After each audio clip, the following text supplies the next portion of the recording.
তোমাদের সবাইকে স্বাগত।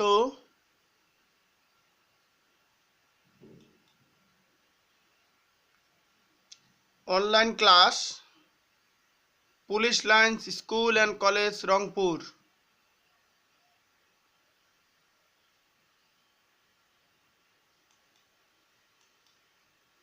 শিক্ষক পরিচিতি। আমি সুশীতল অধিকারী, সহকারী শিক্ষক, police lines school and college Rangpur.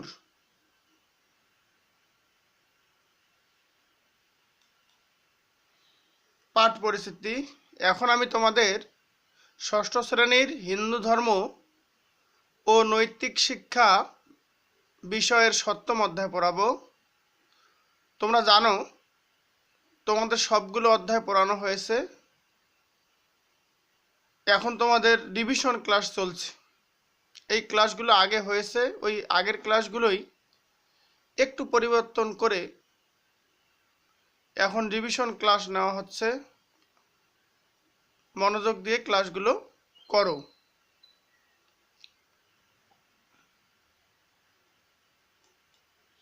ছবিটি দেখো, নিশ্চয়ই চিনতে পেরেছ এই মহাপুরুষকে। উনি হলেন শ্রী শ্রী লোকনাথ ব্রহ্মচারী।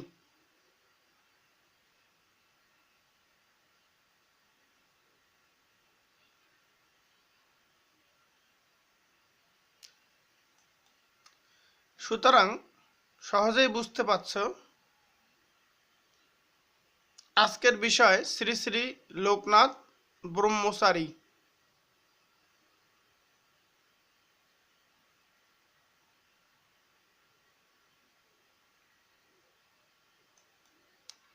শিখন ফল। এই পাঠ শেষে শিক্ষার্থীরা যা বলতে পারবে, জানতে পারবে তা হচ্ছে শ্রী শ্রী লোকনাথ ব্রহ্মচারী বাবার পরিচয় বলতে পারবে, শ্রী শ্রী লোকনাথ ব্রহ্মচারী বাবার সাধন জীবন ব্যাখ্যা করতে পারবে। প্রত্যেক বছর আদর্শ জীবনচরিত এই সপ্তম অধ্যায় থেকে প্রশ্ন আসে এবং এই প্রশ্নগুলোর উত্তর খুব সহজেই করা যায় যদি একটু মনোযোগ দিয়ে পড়া যায়। এগুলো মুখস্থর কোনো বিষয় নয় এবং এখান থেকে নৈবেত্তিক প্রশ্ন বেশ কিছু করা হয়। আশা করি মনোযোগ দিয়ে শুনলে তোমরা উপকৃত হবে।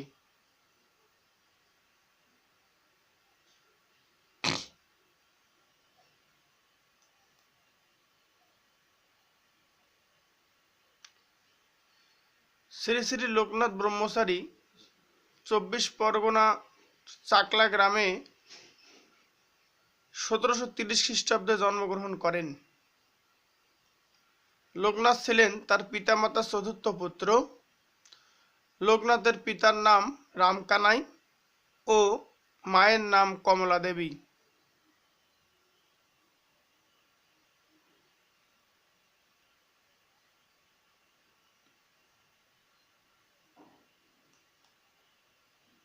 একক কাজ। শ্রী শ্রী লোকনাথ বাবার পরিচয় দাও। আমি একটু আগে লোকনাথ বাবার পরিচয় তোমাদের দিয়েছি। তার বাবার নাম কি, তার মায়ের নাম কি, তিনি বাবা মার কততম সন্তান, তার জন্ম কত খ্রিস্টাব্দে, কোথায়, এগুলো একটু আগে আলোচনা করেছি। আশা করি মনোযোগ দিয়ে শুনলে খুব সহজে এটার উত্তর দিতে পারবে।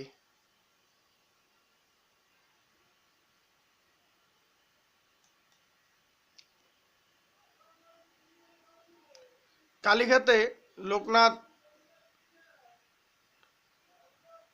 প্রায় 25 বছর সাধনা করে অতিবাহিত করেন।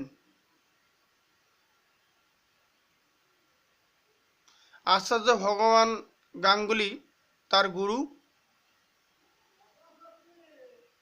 এবং কালীঘাটে সাধনার পর তিনি চলে যান কাশীধামে।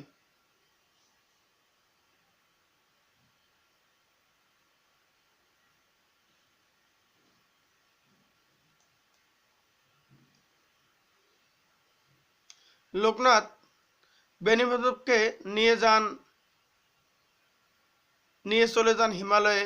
সেখানে দীর্ঘকাল কঠোর সাধনা করেন এবং সিদ্ধি লাভ করেন।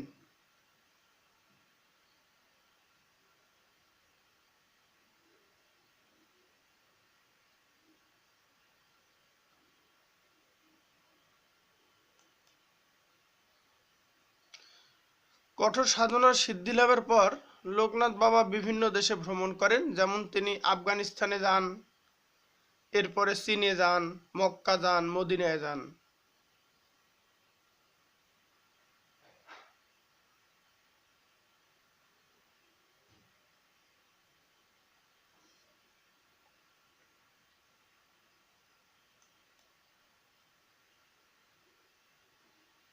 দেশ ভ্রমণের পর লোকনাথ এবং বেনি মাধবের বিচ্ছেদ।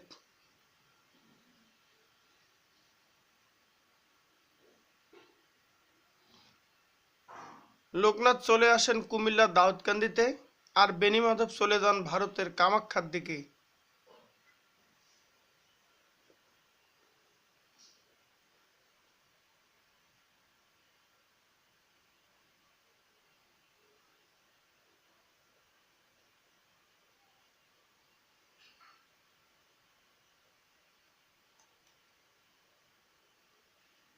জীবের প্রতি লোকনাথ বাবার দৃষ্টিভঙ্গি।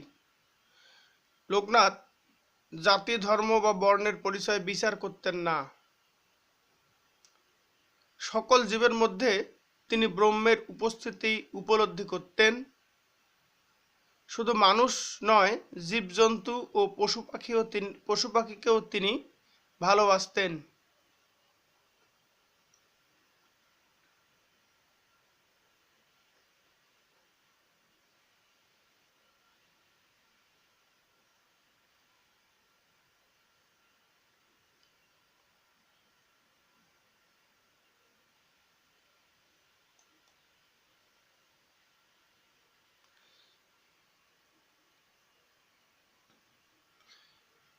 এই মহাপুরুষ বাবা লোকনাথ 1890 খ্রিস্টাব্দে বারোদির আশ্রমে পরলোক গমন করেন।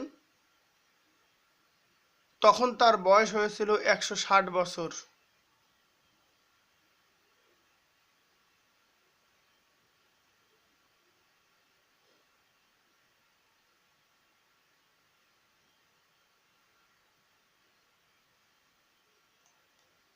দলগত কাজ, এটা এখন একক কাজ হিসেবে ধরবে। শ্রী শ্রী লোকনাথ বাবার সাধন জীবন বর্ণনা করো। তোমরা বইয়ের সাহায্য নিয়ে এই কাজটি করবে, কারণ এই ক্লাসটি আগে একবার পূর্ণাঙ্গ রূপে নেওয়া হয়েছে।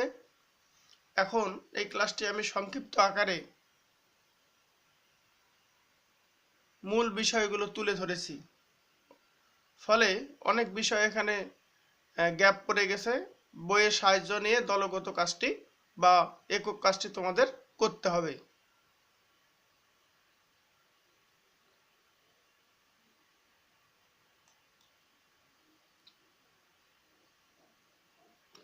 বাড়ির কাজ। শ্রী শ্রী লোকনাথ বাবার বারোদি আশ্রমের সংক্ষিপ্ত বিবরণ দাও। লোকনাথ বাবা যে বারোদি আশ্রমে দেহত্যাগ করলেন, সেই আশ্রমে তিনি বহুদিন বসবাস করেছেন।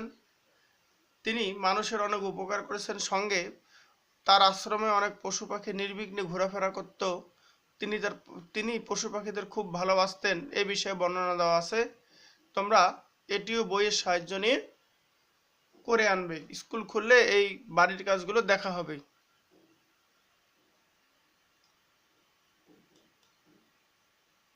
মূল্যায়ন।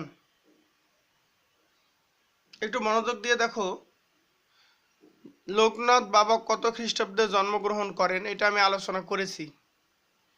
লোকনাথ তার পিতামাতার কততম পুত্র এটিও আলোচনা হয়েছে। কালীঘাটে তিনি কত বছর কাটিয়েছিলেন এটিও আলোচনা করা হয়েছে। তার গুরুর নাম কি ছিল? বাবা লোকনাথ কত খ্রিস্টাব্দে পরলোক গমন করেন? এগুলো মূল্যায়ন, সবগুলো বিষয় আমি আমার আলোচনায় কিন্তু তুলে ধরেছি। আশা করি তোমরা সহজেই উত্তর দিতে পারবে।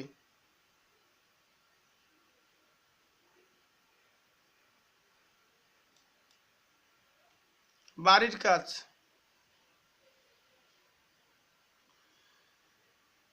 লোকনাথ বাবা কিভাবে ব্রহ্মচারী হয়ে উঠেন তা খাতায় লিখে আনবে। আমি আরেকবার বলি, লোকনাথ বাবা কিভাবে ব্রহ্মচারী হয়ে উঠেন তা খাতায় লিখে আনবে।